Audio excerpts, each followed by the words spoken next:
That looks pretty cool, right? Stay tuned to see how I made Nightcrawler's teleporting effect.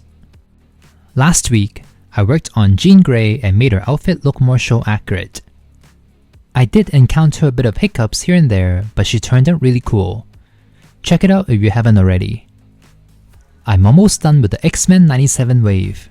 Just a few figures left. Nightcrawler is actually very well made. For a non-cel shaded figure, I think they did a really good job capturing his look from the show.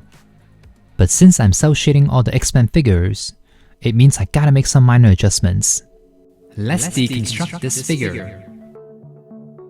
There's an FAQ on the paint and brushes I use in the description box below. First of all, the paint on Nightcrawler's head aren't exactly show accurate. His hair in the show is pitch black and kinda blends into the upper half of his face. But that's impossible to pull off in figure form, so I do appreciate what they've done. But he is missing that black stripe down his nose on both heads. So today's video should be relatively easy. Just a bit of cel shading on the body and a bit of black paint on the face. So... Hello, this is Ken. I like making things. Whether it's repainting my figures or making diorama displays, I love making things look awesome. My goal is to elevate my figures so they can shine on my display. Join my DIY venture as I ask myself the same question every week. Can I make it?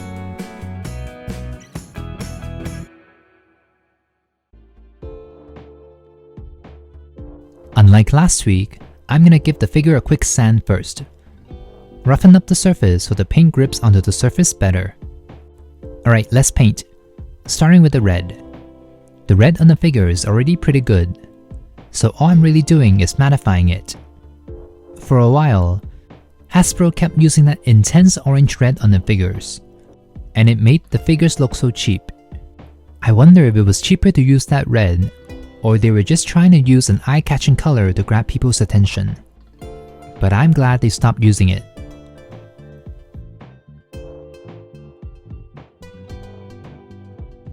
Next, I'm gonna mattify the black. I have a question for you. Now obviously, Cyclops is the final figure from this wave, so that's next. But I also picked up the Uncanny X-Men Apocalypse figure. Now my question is, since Season 2 seems to revolve around Apocalypse, should I paint the figure now? Or should I wait till Season 2 comes out? I feel like there's a high chance they'll release a new Apocalypse figure for Season 2, so maybe I should cel shade the current one now. What would you suggest? Okay, on to the cel shading. There's a bit of shading on Nightcrawler's muscles, so I'm gonna mix a bit of brown into the red to get a deeper muted red color, and use it to emphasize the muscle definition around his chest and abs. Oh, and around the areas around his collarbones as well. Okay, next, the blue highlights. When I look at reference images, his blue highlights are very similar to Magneto's, but more subdued. Like they're there, but also not super noticeable. So I'm not gonna go too crazy with the blue highlights. Just a few strokes here and there.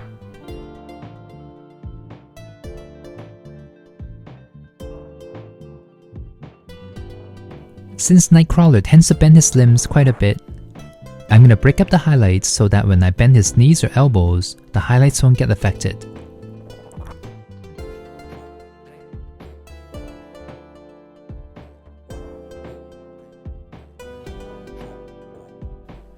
This is probably not needed, but I'm gonna paint over the tail as well.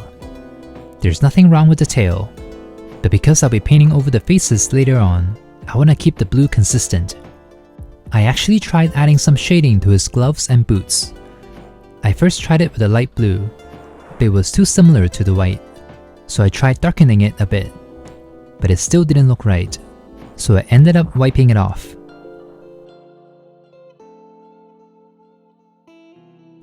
Last but not least, I'm gonna line the muscles with a dark brown. I want to see how brown lines look on red.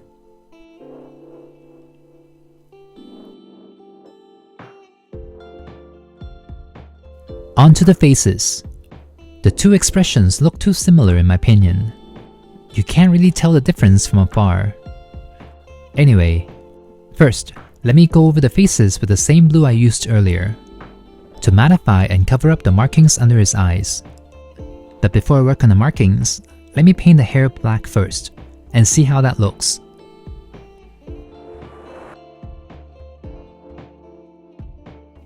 Oh wow, that does not look right. Too late to undo now. Let me work on the markings on Nightcrawler's face. I'm gonna make the upper half of his face all black, and I'm gonna add a stripe down his nose and redo the lines under his eyes so they look less like teardrops.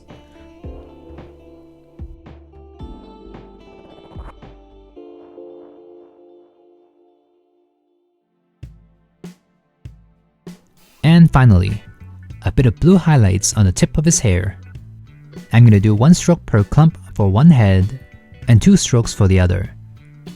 I don't know if that makes sense.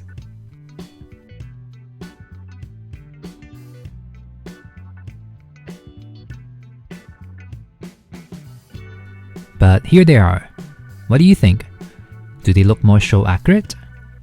I like how they turned out, but the hair still looks too 3D. But this is the deepest black I have. Maybe a Venta black would have worked better.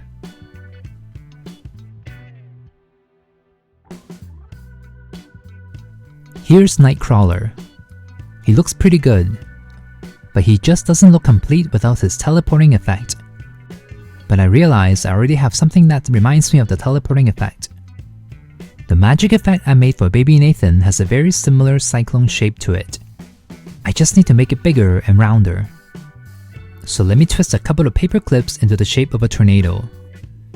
There are probably better wires for this, but I still have a pack of unused paper clips, so I gotta use these first. And then let me form the shape with hot glue. It looks too bare. It needs to look more energetic, more like a twister. It is too challenging to build up the shape directly.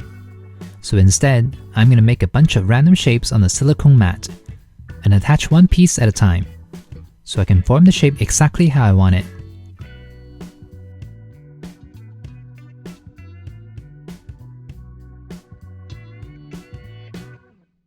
Okay, I'm stopping here. Let me paint it. The teleporting effect is mostly pink and purple. I'm gonna start with the pink, since it's the lighter of the two colors.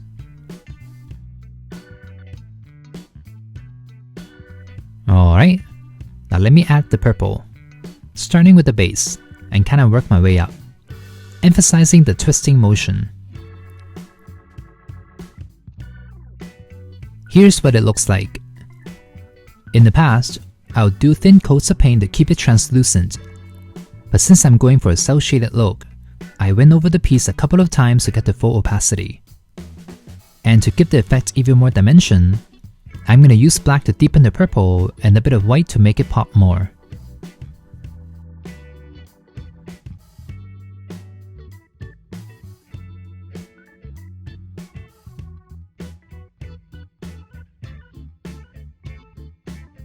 Oh, that looks much better. Let me seal the paint with a thin coat of matte varnish. I want to protect the paint as much as possible, since I'll be shoving Nightcrawler in here. I don't want the paint to rub off, or worse, transfer over to Nightcrawler.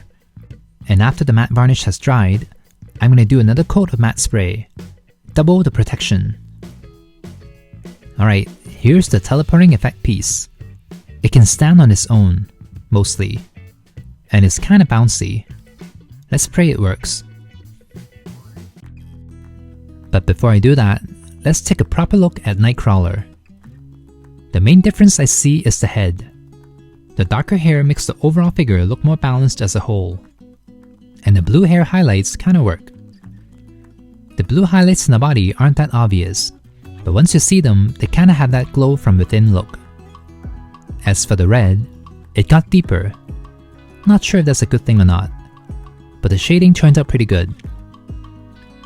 Overall, there isn't anything wrong with the original body. There weren't any missing paint details. Actually, now that I'm thinking about it, The figures from the X-Men 97 wave don't really have any major missing or inaccurate paint details, except for Goblin Queen's thighs, so kudos to Hasbro. They did a fantastic job with the X-Men 97 wave. That said, I wish they made the angry face a bit more expressive. The two facial expressions don't look that different from afar. Nightcrawler is such a fun character and very fun to pose as well. It would have been even better if one of the faces showed more emotion. As for the teleporting effect, it actually worked out really well, visually. I say that because balancing Nightcrawler is quite difficult. It takes a minute or so to find the center of gravity. But once I balance Nightcrawler on it, he really looks like he's in the middle of teleporting. And the coat of matte varnish did help as well. There is very minimal paint chip and it's not transferring over to Nightcrawler. Ideally, I would want the effect to be more elevated and higher up. But because I personally don't like using obvious stands, and I don't want to alter the shape too much, this will do for now. I'm happy with it.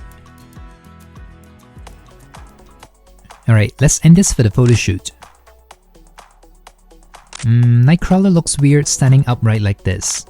He looks so stiff. He looks much better with a bit of a hunchback. Oh, I love how expressive his tail is. It makes his poses look more dynamic. I'm really enjoying how fun it is to pose Nightcrawler. He can pull off so many poses. And I'm so glad I decided to make the teleporting effect. He isn't my favorite X-Men, but now I appreciate this figure even more because he has this awesome prop to pose with. Alright, I hope you enjoyed today's video. Give it a like and subscribe to see me work on Cyclops next. And let me know if I should do Apocalypse as well. And until then, stay inspired and I'll see you next week. I can make it, so can you.